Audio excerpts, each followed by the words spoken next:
All right, championship week, and it's time for another couple of preview and predictions right now. I did the Pac-12 a couple of days ago. Click back, check that out if you haven't seen it already.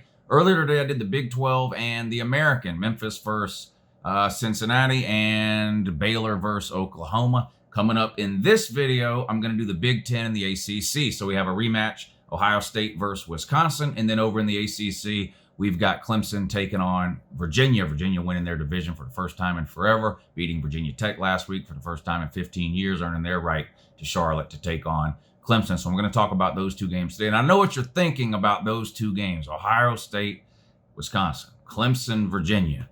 Two possible blowouts. Two likely blowouts, probably. Ohio State already blew out Wisconsin once this season. Clemson looks unbeatable yet again in a terrible ACC. Virginia's just probably not going to have anything to offer in this game. So maybe what you're thinking, or maybe you're asking yourself a question. Who had they played? Nobody. Time for the preview. Let's go.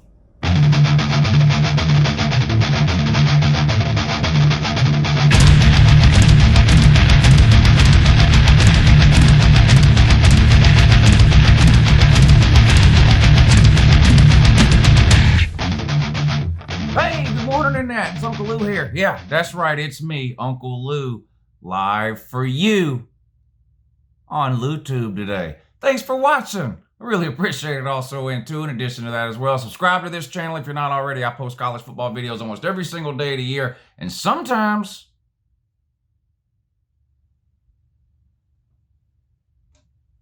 they're even watchable. I don't know about this one. As usual, I'll leave that up to you guys in the comments section. Going to give you a preview and a prediction today against the spread for the Big 10 title game coming up this Saturday and the ACC title game coming up this Saturday.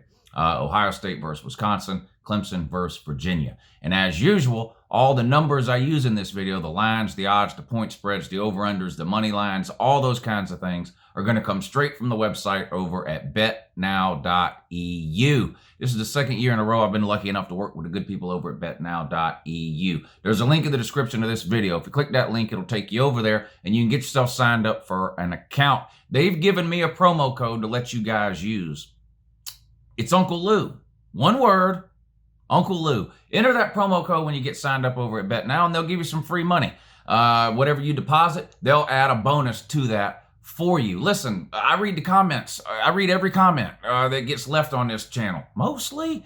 And from reading those comments, I have come to the undeniable conclusion that about 99% of the people in the comment section on this channel are football geniuses who have never got a game wrong and always know exactly who's going to win every single game and by how many points. Quit wasting your time. Go to BetNow. Turn that amazing mind that you have into some money. All right, let's jump right in. We'll start with the Big 10 title game. Of course, Ohio State versus Wisconsin. This comes on 8 o'clock over on Fox, right? This game's played in Indianapolis, a neutral site. They play that game there every single year. Ohio State versus Wisconsin. Another title game that's given us a rematch from a game we saw in the regular season. Now, the Big 10 does have two different divisions, so you don't always play every other team from the other division, but these two teams did play in the regular season. It was a hyped up game. When was this? Like week 5 or 6, something like that, it seems like, if I think back. And of course, Ohio State dominated in this game, ended up winning the game 38-7. This was sort of the game, I think, where people who weren't following Ohio State closely or weren't following college football closely first really got to know the name Chase Young. If you go back and watch the highlights of this game, it's a lot of Chase Young. He was absolutely unblockable in this game. He made life unlivable for the Wisconsin quarterback in that game. He absolutely dominated. Wisconsin had no answers trying to block Chase Young. Offensively, Ohio State did what they have seemed to do most every single week this year, which is move the ball up and down the field and score plenty of points. They've got a lot of weapons on offense, led, of course, this year by Justin Fields at quarterback, the transfer from Georgia, who's been lighting it up. He's close to 50 touchdowns for the season, only one interception, completing about 80% of his passes. Of course, he can run around too. He's just been a dynamic playmaker all season long for Ohio State. Now, he is a little banged up. He's going to play. I expect him to play well. I think he'll be fine. Lots of people are a little bit banged up this time of year, but he's had some issues with his hand. He's had some issues with his back. He tweaked his, was it knee or ankle? He tweaked in the game last week, but he should be fine. I expect him to play. I think he'll play well. The good news is if you're Ohio State, even if he is a little bit banged up, you don't have to solely rely on Justin Fields to win this game or any game for that matter. You got one of the best running backs in all of college football in J.K. Dobbins. This guy's a home run hitter. He can take the ball 80 yards to the house on any given play. You got NFL wide receivers. You got a good offensive line. The offense, one of the best in college football, top 4 or 5 for sure. On the defensive side of the ball, led by Chase Young up front, they're just an absolute beast when it comes both to rushing the passer and playing the run. Ton of tackles for loss, ton of sacks, just a nightmare on the defensive side of the ball. But it doesn't stop there for Ohio State. They're good on all 3 levels. They have probably one of the best 5 or 6 defenses in all of America. In terms of total defense, I think they're ranked 4th. Is that right? Not that that means they're the 4th best defense, but that's a pretty good indication that they are a good defense. And if you watch a lot of football, I think you'll come to the same conclusion. Ohio State definitely has one of the best 5 or 6 defenses this year in all of college football. They've just played lights out on both sides of the ball every single game this season. They haven't had a single game really where either the offense or the defense looked bad. They've played at a high level every single game. Most every one of their games they have won in blowout fashion, even against the ranked teams they've played. To beat Cincinnati 42-0. Wisconsin, like I mentioned, 38-7, destroyed Michigan last week. Penn State was probably the team that came closest to even challenging Ohio State so far this year, and Ohio State gave Penn State the ball 2 or 3 extra times in that game through turnovers, and Penn State still wasn't able really to even make that a game in the 4th quarter. I think Ohio State ended up winning that game. Was it by 11 or something? And it easily could have been a lot worse than that. Like I said, Ohio State did have several turnovers, one right on the goal line, a Justin Fields fumble. So Ohio State really has yet to be tested this season, especially late into a game. Even the Penn State game wasn't really in doubt in the 4th quarter. Can Wisconsin put together some kind of a game plan this week to improve their chances against Ohio State versus what they did a couple of months ago when these 2 teams met in the regular season? I'm not so sure. You know what you're going to get with Wisconsin. It's not that big of a surprise. Now, most teams have a hard time stopping it or even slowing it down. The ground game with Jonathan Taylor, who I still think will go down as one of the best running backs maybe in the history of college football. I mean, what he's done there is absolutely amazing. He's in his 3rd year. He's going to end up with 6,000 yards rushing. Not too many people can make that claim. He's very durable. All he does is go out there and run the ball 20 or 25 times a week. Seems like he puts up 200 yards every single week without even trying. Quarterback play at Wisconsin has been, I don't know if I would call it an issue over the last couple of years, but it hasn't been anything really to get excited about. They had Hornibrook for a couple of years. He was just a run-of-the-mill quarterback. He wasn't necessarily terrible, but if the ground game got shut down, he wasn't going to win the game for you. It is a little bit of an improvement this year, I think, at the quarterback position with Cone. He's played a little bit better than Hornibrook, more the ability to make more plays, I think, than Hornibrook had, but still, I don't think anybody would consider him an elite-level college quarterback, although he is a little bit of an improvement, I think, over what they had before. They always have an NFL offensive line. You don't have to doubt that. Every single year, it seems like they're putting 2 or 3 offensive linemen in the NFL, and then the following year, they just reload them with more future NFL offensive linemen. It's just a rinse and repeat system they have going on with the offensive line there at Wisconsin. Wisconsin's defense has been pretty good this year, too, especially the first 6 or 7 games of the season. I think they had 4 shutouts, is that right, in their first 6 or 7 games. Now, I don't care who you're playing with the whole who had you played thing. I don't care who you're playing, who your opponent is, what conference or classification they are. It's hard to shut anybody out for 4 quarters. To do it 4 times in your first 6 or 7 games, that tells me you have a pretty good defense. Again, people can throw up any type of numbers they want. They're ranked this in total defense or that against the run or the pass or blah, blah, blah. We can argue how much those stats actually mean. If you watch Wisconsin play, they're a pretty good defense, and you get 4 shutouts, you're doing something. Is it going to be enough to limit Ohio State offensively to the point where Wisconsin could have a chance offensively to win this game in the second half?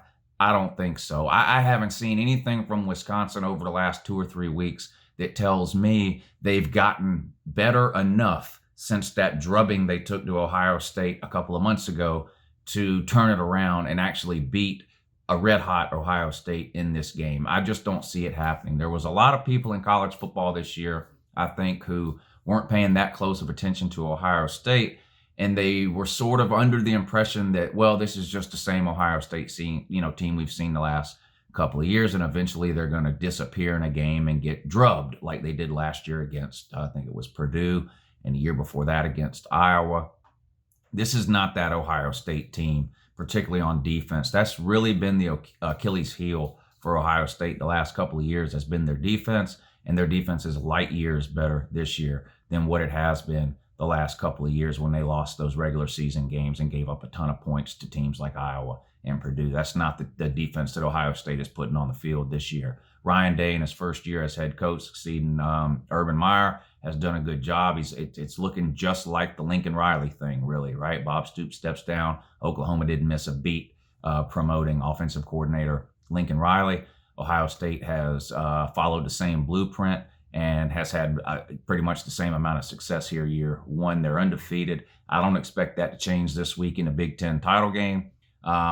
Maybe this game stays close for a little while if Wisconsin can chew clock, find a way to keep that Ohio State offense off the field, right? First downs, ride Jonathan Taylor in the first half of this game, try to keep it close and give themselves a chance maybe to win in the second half. Maybe Ohio State has some mistakes in this game, some turnovers or whatever that can help Wisconsin out. I just don't think it'll be enough. Ohio State's a 16.5-point favorite in this game. Ohio State has covered this season every single week except for one. So what are they? They're 12-0. They're 11-1 against the spread. So not only are they blowing teams out, they're beating teams even worse than most people expect them to. It's hard not to think that trend would continue here in this game. I've mentioned it a couple of times. They won 38-7 the first time. That's a 31-point difference. This is at 16.5.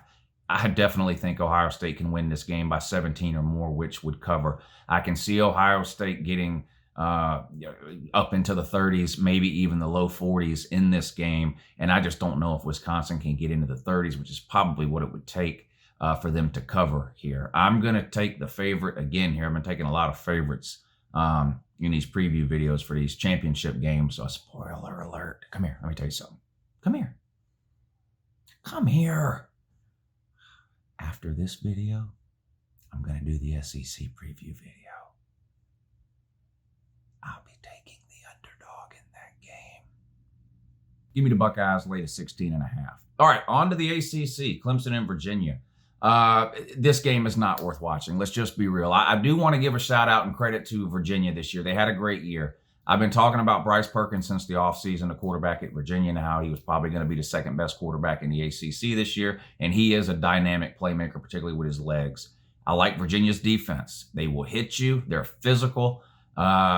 They can't compete with Clemson in this game. They don't have enough offensively outside of Bryce Perkins to come anywhere close to winning this game, in my opinion. We talked about how good Ohio State's defense is. Clemson's has been just as good. Clemson did have some struggles the first 4 or 5 games of the season. Those were on offense. Clemson's defense has played lights out this entire year, which is amazing when you consider what they lost to the NFL last year, particularly on the defensive line. It was a big story last year that Clemson talked all those juniors into returning for their senior season. Well, that means that they lost them all last year to the NFL. They have replaced those guys along the defensive line, and it's almost like they never even left. And I'm surprised by that. I mean, Clemson has recruited well. They played a lot of defensive linemen last year, even when they had those studs up front that are gone to the NFL now, and that has helped them this year, because even though they have new starters up there, it's not like you're talking about guys that had never played before. They had a ton of experience in meaningful time and meaningful games, and that has helped Clemson this year bridge the gap between what they lost last year and what they had coming back this year. Their defense has been absolutely ridiculous week in and week out. Since about week 5 or 6, Trevor Lawrence has played at a much higher level than he did the first month of the season. He had a lot of trouble with interceptions the first month of the season. In fact, he was leading the ACC in interceptions up until a few weeks ago. He has turned that around. He has looked like the Trevor Lawrence from last year, the last month or so of the season. They've got dangerous weapons on offense everywhere you look. Travis Etienne is one of the best 2 or 3 running backs in America. I mean, you're talking about Dobbins, Etienne, Jonathan Taylor, and Swift. Maybe you throw Chuba Hubbard from Oklahoma State in there, but those any running back of those, you can throw anywhere you want in the top 4 or 5 and you won't be wrong. Etienne's a home run hitter, well over 1,000 yards again this year, averaging 7-8 yards per carry. He's just an absolute animal. And then, of course, you look on the outside at Clemson, and what do you find? T. Higgins and Justin Ross, 2 future NFL wide receivers. Plus, is it Amari Rodgers, the young guy, came back from injury this year? I mean, he's an absolute beast, too. They're just loaded everywhere on the offensive side of the ball. Defensively, they may not have the name recognition or the star power that they had last year, but like I said, if you've watched Clemson play this year, defense has not been a concern for them since week 1. They've played at an extremely high level. Virginia just extremely outmatched in this game. I do think Bronco Mendenhall's doing a great job there. Like I mentioned, beat Virginia Tech this season for the first time in 15 years, Virginia did, winning the division, earning a trip here to Charlotte to take on Clemson. This one comes on 7:30 on ABC. Clemson's a 28.5 point favorite, which is just crazy to think about for a conference championship game. And that just goes to show you how much further ahead Clemson is than anyone else in the ACC. Never mind the fact that Miami and Florida State are terrible. That's what everyone talks about, because those are the 2 marquee teams in the ACC that everyone is sort of waiting on to challenge Clemson. They're nowhere close right now. Virginia wins the division, but they just cannot compete with Clemson. Clemson is in a class all by themselves right now in the ACC, and it really is not close. Clemson could win this game by 28.5. I don't doubt it at all. Unfortunately, Clemson may end up resting their starters in this game. And again, that is unbelievable to think about for a conference championship game, that you may be actually looking at a situation where you can take starters out in the second half so you don't risk injury heading into the playoffs. But that's what Clemson is looking at here. This game is just going to be completely one-sided. Maybe Bryce Perkins breaks loose a couple of times, provides a couple of sparks to that Virginia offense. But like I mentioned, outside of that, they just don't have much else to offer offensively other than Bryce Perkins running around. And I have to believe that Brent Venables and that Clemson defense is going to figure out a way to stop or limit that. I like Virginia's defense. Talked about them a little bit. Hard-hitting, aggressive defense. They don't have the talent. They don't have the Jimmies or the Joes to match up with Clemson in this game, in my opinion. With all that being said, I am going to take Virginia in the 28.5 points here. Maybe Clemson wins by 28. Hell, maybe they win by 48. They probably could. But like I said, I just think this game is going to be so lopsided in the second half that Dabo looks around and maybe starts taking some people out. Why risk injury? Now, minor injuries, but that's the problem. I mean, you don't know.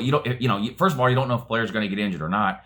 They are. You don't know if it's going to be minor or major. Obviously, Clemson's going to have about 3.5 weeks to rest before a playoff game after this game here. But still, why risk it? I don't think they will. I think you'll see a lot of second and third stringers in the game for Clemson in the second half. That's the only reason I'm going with Virginia, not because I don't think Clemson is 28.5 points better. So I hope the Taters don't get in the comment section and cry that Uncle Lou won't lay 28.5 in a conference championship game. But unfortunately, I just won't do it. Give me the Cavs to cover that 28.5, but still get blowed out that 2, and also in addition to that as well.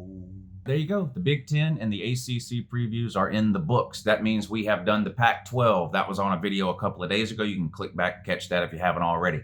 Earlier today, I did the Big 12 and the American. Cincy and Memphis, Oklahoma and Baylor. Click back one video. That was uploaded a couple hours ago if you want to check that one out. Big Ten and ACC here for you now, and that just leaves the SEC. That will be coming up later this afternoon, Georgia versus LSU. All right, I really appreciate you guys watching. Again, give this video a thumbs up. Doesn't cost you any money or take you any time to do, but it's huge help to me. Give this video a thumbs up. I know some of you don't like me or whatever, and that's fine because of the trash talking. I put a lot of time, effort, and energy into this channel during the season. I'm run down. I'm not going to lie to you. I'm so wore out. It's ridiculous. Give this video a thumbs up. I would really appreciate it. Appreciate you guys watching, and I'll see you in a little bit for that SEC championship.